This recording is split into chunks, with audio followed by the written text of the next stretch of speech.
Tí, čo ma sledujú, vedia, že vydávam sériu videí DVH, a.k.a. Dobrodružstvo v Chorvátsku. A áno, názov ťa neklame. Naozaj som prišiel o všetko. Tým všetko, čo som stratil, sú klipy. Táto séria mala spolu obsahovať 4 videá a zatiaľ som vydal iba 2. Ale ako sa mi to podarilo stratiť, hneď vysvetlím. Prednedávnom som bol vo Vysokých Tatrách a povedal som si, že si z toho natočím vlog. No lenže na SD karte som mal plné uložisko, to znamená, že som si nejaké klipy musel vymazať. Najprv som si dal všetky klipy z kamery na cloud. No a z SD karty som potom všetko vymazal, úplne všetko. Boli sme na výletiku, haha, hihi, by the way, z toho vyjde ďalší vlog, takže stay tuned, ale okej, naspäť k tomu. Potom sme sa vrátili, no a ja som chcel zostrihať ďalšiu časť Chorvátska. Otvoril som program na strihanie a vybaflo na mňa to, že nemám klipy. Povedal som si, OK, mám ich na cloude. Tak som si preložil klipy naspäť do SD karty. Lenže tu nastal problém. Nemal som klipy z mobilu. Keďže som to video už len finišoval, dosť som sa nasral. Predstav si, že celý týždeň intenzívne striháš video a zrazu toto.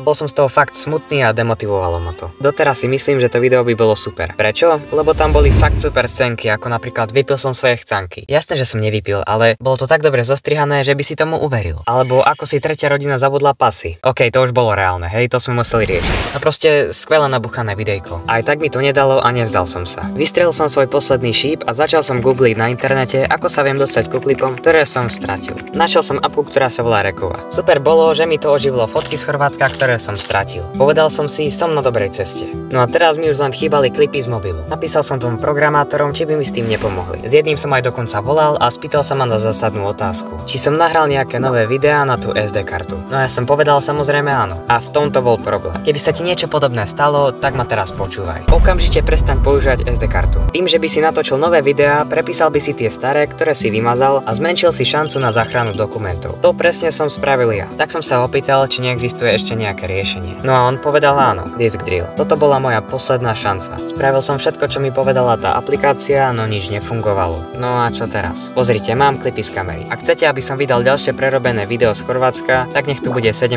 lajkov. Ale už to nebude mať také grady, aké to malo mať. Taktiež chcel by som každý týždeň vydávať video, jeden gameplay alebo challenge a druhý týždeň príbeh nejakej hry alebo youtubera. Na štýl ako to robí napríklad Bige. Po naučenie ukladaj si videá na cloud.